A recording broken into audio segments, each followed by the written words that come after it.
பற்றி அனைவரும் விழாவறியாக எடுத்து சொல்லிவிட்டார்கள். ஆனால் அன்பு அண்ணன் பிரகாசம் அவர்கள் பேசுகையில் சினிமா ஒரு சேவை, சினிமா ஒரு சேவை என்று சொல்லும்போது பகீர் பகீர் என்று என் இதயத்தில் எடுத்துக்கொண்டிருந்தது. இந்த சேவைக்காக தான் நான் வரி போடணும் சொன்னாலும் சொல்லிடுவாங்க. ஆனால் இப்போ அடுத்த பேசுகிறவங்களாம் அது சேவை சேவைன்னு சொல்லிடுவாங்க. இந்த சேவை வரியை பற்றி அனைவரும் புள்ளி விவரத்துடன் சிறப்பாக எடுத்து வைத்திருக்கிறார்கள். இதில் முதல்ல சொல்லணும்னா, இந்த சேவை வரியை எதற்காக ரத்து செய்ய வேண்டும் என்று கூட மத்திய அரசு நம்ம கேட்கலாம். வித்தியாசம் எல்லாருக்கும் ரைட் பண்ணி வந்து ஆடிட்டர்ஸ் வந்து சேவை வரி கட்டுறாங்க, அப்புறம் எனி சர்வீஸ் செக்யூரிட்டி சர்வீஸ் சேவை வரி கட்டுறாங்க, நீங்க மட்டும் ஏன் கட்ட மாட்டீங்களா அப்படின்னு கேட்கறதுக்கு அன்பு சகோதரர் இங்க இப்போ ரவி அவர்கள் பேசும்போதெல்லாம் சொன்னாங்க. ஆனால் இந்த இண்டஸ்ட்ரி தான் it's very elusive, very fluid state தான் இந்த இண்டஸ்ட்ரி. இப்போ பார்த்திபன் அவர்கள் பேசும்போது கூட சொன்னார்கள், விலை நிர்ணயம் செய்யப்பட்ட பொருட்கள்லாம் தயாரிக்கப்படுகின்றன. ஒரு சோப்பு ஒரு விலை இருக்கு அப்படின்னு சொன்னாங்க. நானும் இதை ரொம்ப டீப்பாக திங்க் பண்ணி பார்ப்பேன் சில சமயம். ஏன்னா சினிமா ஒரு மாயை, நிழல், இது ஷேடோ. அதில் அந்த என்டையர் முந்தி பார்த்தீங்கன்னா பிளாக் அண்ட் ஒயிட் படத்தில் அந்த படம் அது உள்ள இருக்கிறது எல்லாமே talents. Everybody's talents go into that. அந்த நெகட்டிவ் இந்த படம் முதல் நாள் காட்சிக்கு அந்த படம் விற்கப்படாமல் இருந்தா அப்போ அந்த பிளாக் அண்ட் ஒயிட் நெகட்டிவ்ல சில்வர் நைட்ரேட் கிடைக்கும், 500 ரூபாய் கிடைக்கும். ஆனா இப்போ அந்த கலர் படத்தில் அதுவும் கிடையாது. You can get nothing from the negative that is available now. அதுல பாத்தீங்கன்னா அது ஒரு 2 கோடியில படம் எடுத்தாலும் சரி, 5 கோடியில படம் எடுத்தாலும் சரி, அதுல இருக்கிறது எல்லாமே டேலண்ட் தான். It cannot be sold. அப்படி பாத்தீங்கன்னா ரா மெட்டீரியல் அப்படின்னா பாத்தீங்கன்னா talent is raw material in film industry. அப்படி இருக்கும்போது ஒரு சோப்பு விற்கல அப்படின்னு சொன்னா 5 ரூபாய்க்கு நீங்க அதை தயாரிப்பு செலவு இருந்திருந்தா ஒரு 2 ரூபாய்னு சொல்லி கூட அதை வித்துடலாம். ஆனா cinema is not such an industry. 10 கோடி படம் எடுத்து முதல் நாள் யாராச்சும் ஒருத்தர் இருக்க டெக்னாலஜி டெவலப்மெண்ட்ல ஒரு SMS இந்த படம் டப்பா போய் பார்க்காதன்னு சொன்னாலே தியேட்டருக்கு ஆள் போக மாட்டாங்க. ஹைலி காம்படிட்டிவ் ரிஸ்கி பிசினஸ் அப்படின்னு சொன்னா எல்லா பிசினஸோட சேர்த்து பார்க்கும்போது அது சினிமா தான். அப்படி இருக்கும்போது இந்த சினிமா கொஞ்சம் காப்பாற்றணும். இங்க பிரகாசம் அவர்கள் பேசும்போது சொன்னார்கள், இன்னைக்கு நீங்க பாத்தீங்கன்னா உலகத்துல நம்ம இந்தியா கலாச்சார ரீதியில் மிகவும் வேகமாக வளர்ந்து கொண்டிருக்கிற சூழ்நிலை, மேலை நாடுகளை தழுவும் இந்த கலாச்சாரம் உருவாகி இருக்கிறது. அதனால நிறைய மன அழுத்தங்கள் உள்ள ஒரு நிலைமை ஏற்பட்டது உங்களுக்கு எல்லாம் தெரியும். அண்மையில் கூட ஒரு ஆசிரியை கொலை செய்யப்பட்டதான் நீங்க பாத்தீங்க. அது காரணம் வேற ஒன்றும் கிடையாது, சினிமா கிடைக்கல, ஒரு மன அழுத்தம். அந்த மன அழுத்தம் it's stressful life everybody is facing. அந்த ஸ்ட்ரெஸ்ஃபுல் லைஃப்க்கு டீஸ்ட்ரெஸ் பண்றதுனா அது ஒரு என்டர்டெயின்மெண்ட் இண்டஸ்ட்ரி தான். The industry which entertains others is dying slowly. நீங்க சொன்ன மாதிரி 10 படம் ரிலீஸ் ஆனா 8 படம் தான் 8 படம் ஃபெயில் ஆகுதுன்னு சொல்றாங்க. கேட்கறதுக்கு வருத்தமா இருக்கு. Why is it failing கண்டுபிடிக்க முடியல. எல்லாருமே நல்ல படம் எடுக்கணும், இந்த படம் வெற்றிகரமா ஓடணும்னு படம் எடுக்கிறாங்க. ஆனா அது by so many reasons it fails. அப்ப ஃபெயில் ஆகும்போது the loss is huge. இப்ப loss is huge போது எங்க இருந்து வரி கட்டுவாங்க? ஒரு 5 கோடி வச்சு படம் எடுத்து is trying to sell it at 6 crores. ஆனா அந்த 6 crores 2 கோடி தான் கலெக்ட் ஆச்சுன்னா 4 கோடி லாஸ்ல இருக்கிற ஒரு தயாரிப்பாளர், ஒரு டிஸ்ட்ரிபியூட்டர், அந்த தியேட்டர் படம் வாங்கி போட்ட அந்த தியேட்டர் உரிமையாளர்கள் இந்த லாஸ்ல எப்படி டாக்ஸ் கட்டப்படும் நீங்க சிந்திச்சு பார்க்கணும். That is the point I want to make over here.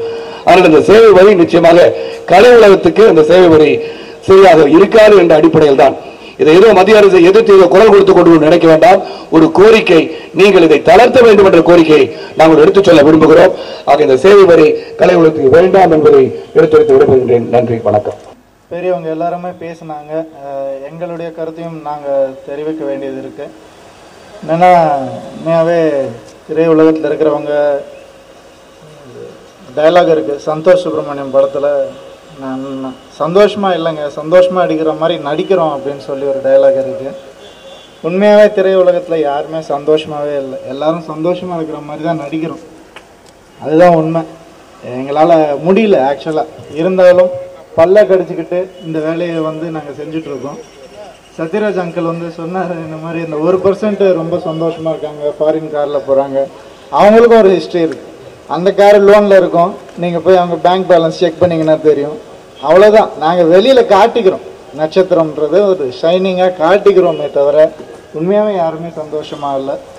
இந்த மனநிலைமையிலையும் இப்படி ஒரு வரி போட்டால் அது இன்னமும் ரொம்ப கொச்சப்படுத்துகிற மாதிரி இருக்குது. இன்னமும் வேணும்னே டைரெக்டாக நீங்கள் கீழே போகணுன்னு சொல்கிற மாதிரி இருக்குது. ரொம்ப கஷ்டமாக இருக்குது. இதுதான் நான் சொல்லிக்கணும்.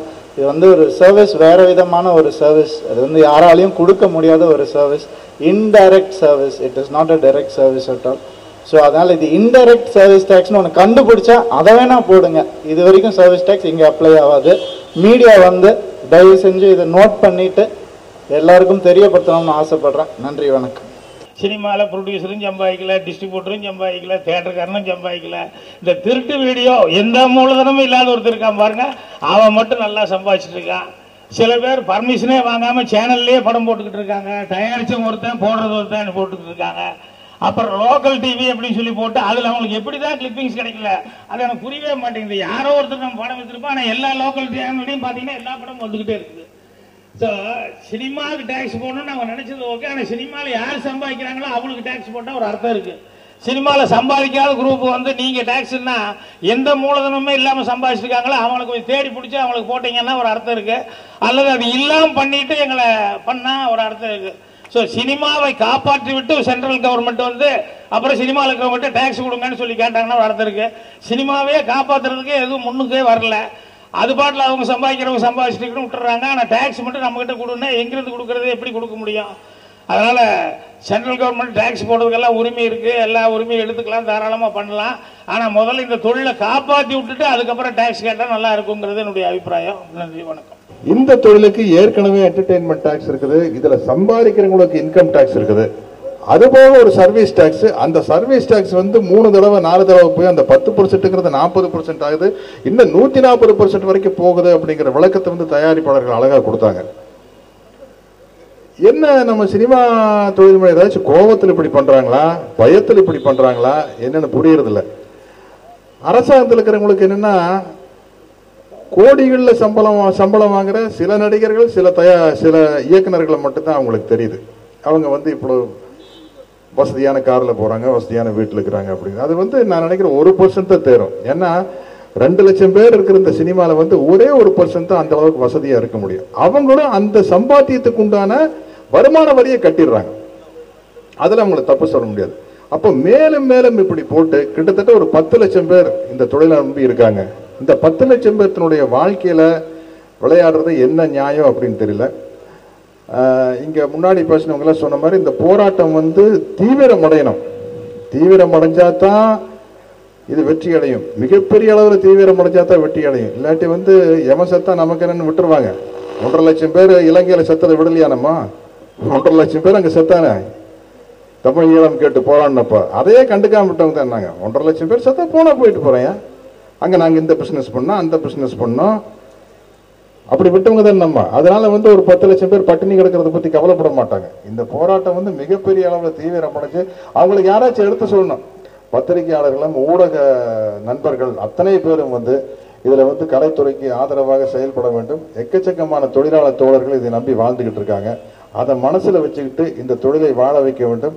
வாழ வைக்காவிட்டால் வயிறு பசித்தவன் வசதி படைத்தவன் தரமாட்டான், வயிறு பசித்தவன் விடமாட்டான் அப்படிங்கிற ஒரு சேயிங் இருக்குது.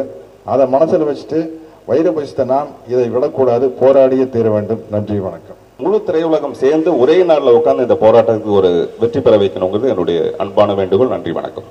இன்று திரையுலகம் வந்து எல்லாரும் சொல்றதான் நாங்கள் சொல்லிக்கிட்டு இருக்கிறோம். ஒரு படம் எடுத்தவர்கள் அடுத்த படம் எடுக்க முடியாத ஒரு நிலையிலே தான் இருக்கிறார்கள். ஏனென்றால் அந்த எடுத்த முதல் படத்தை அவர்களால் வியாபாரம் செய்ய முடியவில்லை, அதை வெளியிட முடியாத ஒரு துர்பாக்கிய நிலையிலே இருந்து கொண்டிருக்கிறார்கள். இந்த நிலையிலே மத்திய அரசு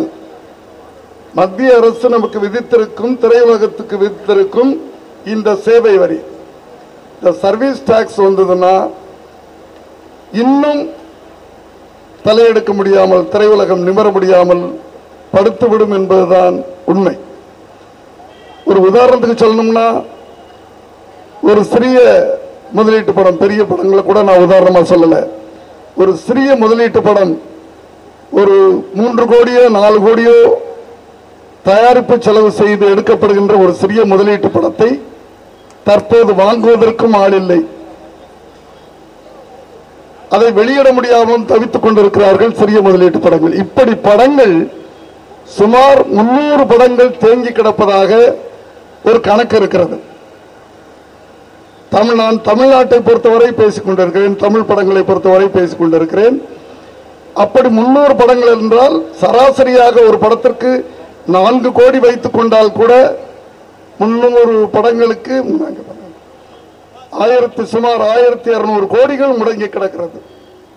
இப்படிப்பட்ட சூழ்நிலையில் இந்த வரி, மத்திய அரசின் இந்த சேவை வரி, அது மும்முனையாக எங்களை பாதிக்கிறது. ஒரு தயாரிப்பாளர் படம் எடுத்து விநியோகஸ்தருக்கு கொடுக்கும் போது அங்கே 10% 3 புள்ளி விழுகிறது. அந்த விநியோகஸ்தர் திரையரங்கு உரிமையாளர் கொடுக்கும் போது 10.3% விழுகிறது. அவர் தியேட்டரிலே அந்த படத்தை போடும்போது அவருக்கும் அதே 10.3% இந்த சேவை வரி விழுகிறது. ஏற்கனவே நலிந்து போய் கொண்டிருக்கின்ற திரையுலகம் இதை எப்படி தாங்கிக் கொள்ளும் என்று எனக்கு தெரியவில்லை. வெற்றி ஒரு இப்போது தமிழ் திரையுலகத்திலே சக்சஸ் ரேட் என்று சொல்லுவது, நான் அதிகமாக சொன்னால் 5% சொல்லலாம். 5% படங்கள் தான் சக்சஸ் ஆகின்றன. அவர்களும் அதற்குண்டான லாபத்துக்குண்டான டாக்ஸை கட்டிவிடுகிறார்கள். ஆகவே இது பெருத்த திரையுலகத்துக்கு ஒரு பெருத்த நஷ்டத்தையும் பெருத்த பாதிப்பையும் ஏற்படுத்தி திரையுலகம் இல்லாமல் போய்விடும். அப்படி ஒரு நிலையை ஏற்பட்டுவிடும். அதற்காகத்தான் இந்த கூட்டம் இங்கே கூடியிருக்கிறோம். அடுத்தது, சினிமான்றது ஒரு என்டர்டைன்மெண்ட். நம்ம ஜனங்களுக்கு ஒரு என்டர்டைன்மெண்ட் கொடுக்கிறோம். அதுக்கு சர்வீஸ் டாக்ஸ் எப்படின்னு புரியல. ஒரு ஃபேக்டரியில ஒரு ப்ராடக்ட் தயார் பண்றாங்க, அது விநியோகஸ்தருக்கு கொடுக்கும்போது அந்த சர்வீஸ் டாக்ஸ் வருது. பட் இது ப்ராடக்ட் இல்லை, ஒரு என்டர்டைன்மெண்ட், ஒரு காப்பி ரைட்ஸ். அந்த காப்பி ரைட்ஸ்க்கு எப்படி இந்த சர்வீஸ் டாக்ஸ் விழுகணும்னு எங்களுக்கே புரியல. ஆனா இது ஒரு ஆர்டர் வந்திருக்கு. இந்த ஆர்டரை ரத்து செய்ய கோரித்தான் இன்று இந்தியா முழுவதும் இந்த ஒரு எதிர்ப்பை தெரிவிக்கும் பொருட்டு இன்று நாம் கூடியிருக்கிறோம். கூடிய விரைவிலே சேம்பர் தலைவர் அவர்களும் தமிழ்நாடு திரைப்பட விநியோகஸ்தர்கள் அவர்களும் மொத்தத்தில் தமிழ்நாட்டைச் சேர்ந்த திரையுலக பிரமாக்கள் அத்தனை பேரும் சேர்ந்து மத்திய நீதியமைச்சரை சந்தித்து இதற்குண்டான ஒரு தீர்வை கண்டிப்பாக காண வேண்டும் என்று நான் ஆசைப்படுகிறேன். அது கண்டிப்பாக நிறைவேறும் என்று நினைக்கிறேன். நன்றி, வணக்கம். ஏற்கனவே ஒரு குற்றத்துக்கு ஒரு தண்டனை தான், ஒரு குற்றத்துக்கு 2 தண்டனை இல்ல. இங்க முதல்ல பேரே சேவை வரி. தொழிலுக்கு வரி போறது போயிட்டு சேவைக்கு வரி போட்டு சம்பாதிச்சு இந்த நாட்டை நிர்வகிக்க வேண்டிய நிலைமைக்கு இந்த அரசாங்கம் வந்துட்டதாலதான் இது மாதிரி சேவை பண்றவங்க டாக்ஸ் பண்ண வேண்டிய ஒரு அவமானகரமான ஒரு சிச்சுவேஷன் நம்ம இந்தியாவுக்கு வந்துடுச்சு. இப்ப நாங்க சொல்றது என்னன்னா 10% 10% 10% சேர்ந்து 33% இப்படி போனா ஜனங்க தான் இதை ஏற்றுக்க வேண்டிய நிலைமை இருக்கும். இன்னைக்கு ஏறக்குறைய எல்லாருமே சொல்லிட்டாங்க 2% தான் இன்னைக்கு திரைப்பட உலகத்தோட வெற்றி சதவீதமா இருக்கு. இது இனிமே போட்டாலும் இந்த திரைப்பட உலகத்தை அழிக்கிறதுக்கான ஒரு முயற்சியா தான். ஏற்கனவே இது இன்னொரு வகையா பெரும்பாலும் இந்த திரைப்படத்துறை ஏறக்குறைய மாநில அரசாங்கத்தோட அதிகாரத்து வரம்பு கீழே இருக்கு. இந்த மத்திய அரசாங்கம் தன்னோட வரம்பு கீழே கொண்டு வரதுக்கான ஒரு முயற்சியா தான் நான் இதை கருதுறேன். இது அரசாங்கத்துக்கு எதிரானது. ஆனா அதுக்கு முன்னாடி இந்த டாக்ஸால பாதிக்கப்பட போற எல்லாருமே இங்க தமிழ்நாடு முழுக்க இது மாதிரியான எதிர்ப்புணர்ச்சியை மக்கள்கிட்ட இந்த டாக்ஸ் சட்டவிரோதமான வரி விதிப்புங்கிறத மக்கள் முன்னாடி கொண்டு சென்றாதான் இது கொஞ்சம் பலனளிக்க கூடியதா இருக்கும். அந்த முயற்சியில தமிழ் துறை இறங்கணும். அதுக்கான உறுதுணையா நாங்கள் உறுதுணையா இருப்போம் என்று கூறி விடைபெறுகிறேன். நன்றி, வணக்கம்.